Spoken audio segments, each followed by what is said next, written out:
चला मग आज आपण आणखीन एक सोपी आणि इझी रेसिपी बघूयात. सकाळचं चिकन होतं तर म्हटलं आता काहीतरी नवीन खावं म्हटलं त्याचंच करून, कारण चपाती आणि चिकन खायला परत तेच तेच नको वाटतं. तर मग मी तेच खाणारे पण काही वेगळ्या पद्धतीने खाणार आहेत. चपातीचे मस्त तुकडे करून घेतलेले आहेत. चिकनचा रस्सा आहे तो मस्त आठवला, त्याच्यामध्ये जे ते तुकडे असतात आपण जे ह्याचे केलेले चपातीचे ते टाकले, मस्त त्याला एक एकजीव होऊ दिलं.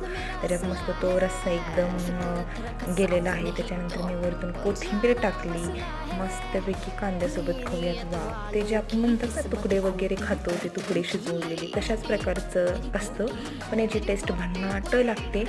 करून पहा, कारण सकाळचं रात्री तेच खायला नको वाटतं, तर असंही करून खा, मस्त लागतं.